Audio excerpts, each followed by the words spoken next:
All right, what's up, boxing fans? It's Aztec 101. So this video is going to be a review for Terence Crawford versus Israil Madrimov. This was the first fight for Riyadh season, hosting a boxing event in the United States.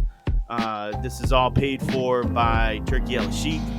And to be honest, the event as a whole, I liked the card, but I thought it was a little bit too long. I think a lot of people agree with that. It took a little bit too long. It was an 8-hour event. And then you also have, an unnecessary concert. I think if you're going to have a concert, make sure the event is a little bit, tighter. Other than that, I really don't have too many complaints. I do want to point out that I thought it was stupid that the Nevada State Athletic Commission, or the Nevada Hall of Fame, actually, the Nevada Hall of Fame, inducted Turkey Al-Sheikh in there for no reason. I guess he paid his way, got himself a little trophy, and that was it. It was unnecessary. I thought it was stupid. He hasn't done enough in boxing for him to make it into the Hall of Fame. He's not doing anything different. Concerts are not new to boxing. For those of you that don't know, if you guys remember, Don King was known, I think it was Cincinnati, where he would host boxing events, have concerts, incorporate, a fashion show, and have, a boxing event. He would make this big deal, and these really, really entertaining events, which is what he was known for. Turkey Al-Sheikh is not doing anything new, and a lot of people are celebrating him a little bit too early and just welcoming. Pretty much we're okay. We're bending over. We're holding our ankles for Turkey Al-Sheikh, and it's embarrassing to watch. But let's talk about the fight. Terence Crawford versus Israil Madrimov. I thought this fight turned out to be very competitive. I knew that Israil Madrimov was going to be a tough challenge, and I wanted to wait to see how Terence Crawford looked at 154 before making an assessment on how he would look at 160 or 168, or what he should do after. I think that Terence Crawford looks great for 154, and I think Israil Madrimov proved that he is actually a really good fighter, even though he's not very seasoned. He's not a seasoned pro. He's got 10 professional fights. This is his 11th, and he did a very good job. He actually did a very good job. The fight didn't turn out to be as explosive as I thought it would, but it was a great boxing match. This was 3D chess happening in real time, and I think both of these fighters had moments. And I'm going to be honest with you guys, when I first watched the fight, I didn't score it. So walking away from the fight, I thought that this was, I knew it was a close fight, but I didn't have an opinion on who won. This morning, before making this video, I decided to rewatch the fight, and I scored every round. And I got to tell you guys, I have Terence Crawford winning 7-5. And I think that the fight, here comes a fucking idiot. I don't know if you guys heard that, but someone's driving 15 miles an hour with a really loud car.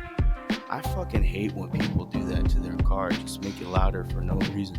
But anyways, so Terence Crawford, in my opinion, he won 7 rounds. Madrimov won 5. There's a couple swing rounds in there that can go either way. But the rounds that Terence Crawford did win, I do feel pretty confident that those were his rounds, that he actually won those rounds. Madrimov also had some decisive rounds in round 8, round 9, round 10. I think he did really well. I think those rounds were his to keep. And I think early on, Terence Crawford, round 10, round 2, round 3, these rounds are rounds that could be swing rounds. Not much happened. It was a lot of posturing, a lot of missed punches. Both of them were showing excellent defense. That's the thing. both of them showed excellent defense. I think that Terence Crawford could possibly be the fastest puncher.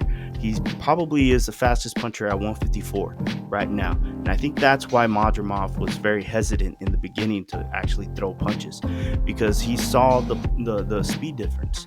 Madrimov is great at timing, but Terence Crawford has both. He's got timing and speed and power, so you got to be very careful.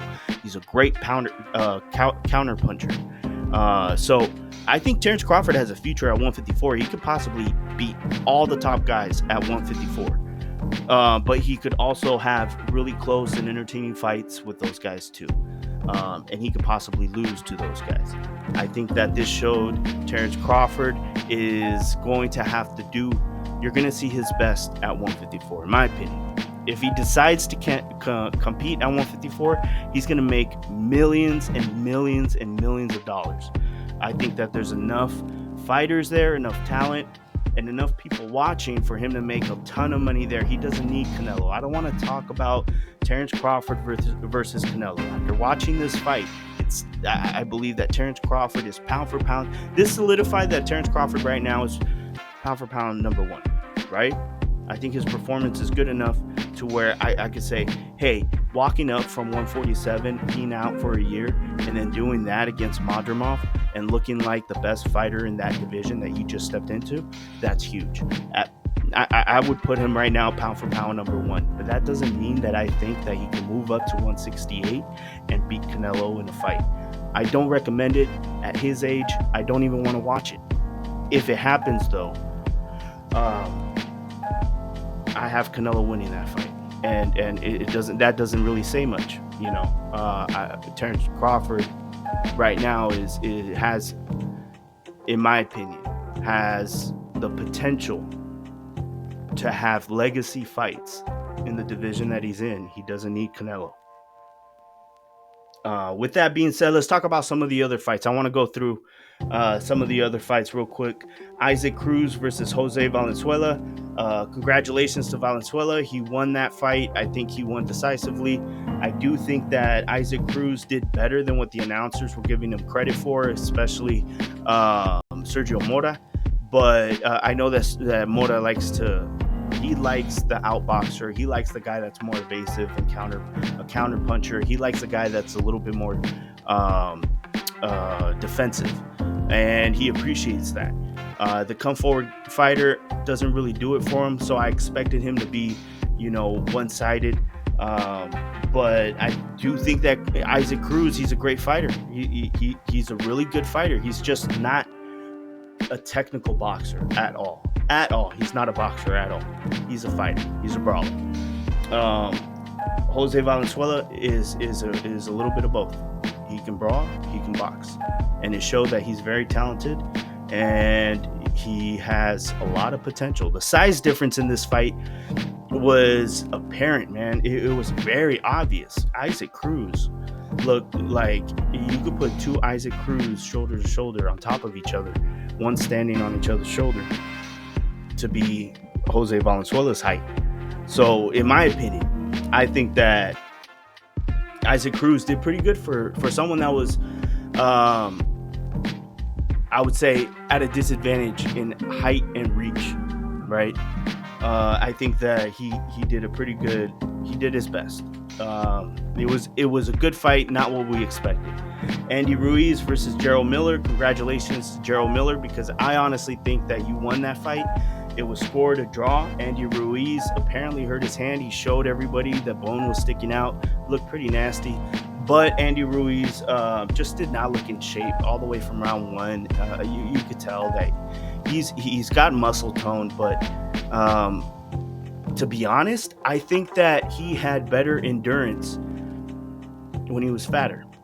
When he looked less healthy, he actually had better endurance. But the fight really, they need to get back into the ring. They're way too inactive, really, to even talk about. Andy Ruiz has a lot of talent, wasted talent, because he's not active enough. Now let's go down to Jared Anderson versus Martin Bakole. Congratulations to Martin Bakole, man. This guy's a talented boxer. I think that his approach to this fight was brilliant. He threw the punches he needed to throw to connect and land. He didn't sit on punches too much. He showed that he has a strong chin, but a solid guard. He was catching a lot of punches on his guard and applying the appropriate pressure. I mean, Jared Anderson had good feet, but there's only so much you can do with your feet. If your hands aren't doing damage and they're not making your opponent change his mind, that's a tough fight for 12 rounds. I think that Jared Anderson, can recover from this. He's fighting in the heavyweight division. People get knocked down. They get knocked out all the time. They come back. It's part of the game in the heavyweight division, so I don't count him out. I don't think that this is something that, don't throw out the baby with the bathwater just because, he lost a fight. So what? He's very talented. Jared Anderson, people are saying he's not living up to the hype, but I think it's very difficult sometimes to live up to the hype that boxing fans put out. So sometimes it's unrealistic expectations. He did what he could against a really crafty, strong power puncher in Martin Bakole. Then you have David Morell, who won a unanimous decision in a close fight against Kossobutskiy. Now, Morell is going through the same issues that I think every fighter goes through when they move up. A little bit of that was shown with Terence Crawford, but Terence Crawford is an elite fighter. David Morell is still trying to build experience, a lot like David Benavidez. And moving up in weight, sometimes you don't look great. And David Morell didn't look he didn't look like the monster he looks at 168, and that's normal. That's absolutely normal. Even Canelo, his knockouts have dropped ever since he moved up. But I think that David Morell needs to stay active, stay at 175, keep pushing, and a fight between him and David Benavidez only makes sense. It makes sense. I think they're perfect for each other. They would help each other settle into the division. I think it's a great fight at 175. Then we have Andy Cruz. Congratulations. He got a knockout in the 7th round against Antonio Morell. I thought it was a good stoppage. Morell took a heavy shots, and then, obviously he was not able to, keep his balance. It seemed like when he leaned his head forward, it just pulled him towards the corner. And seeing that, the referee stopped the fight. I think it was a good stoppage, and it's a good show for Andy Cruz. Too bad that not too many people watched the fight live, because around the main card, as the main card starting, the arena is still empty. That's a problem, especially when you have a card that starts so early. But that's my opinion on the event, on the card. I probably have a little bit more to say. I'll probably do other follow-up videos, but you guys let me know. Tell me what you think. How'd you feel about the fight? Again, I had Terence Crawford winning the fight 7-5, very close, 1 round away from being a draw. If you guys saw something different, let me know. This is Aztec 101 in the ring, and I'm out.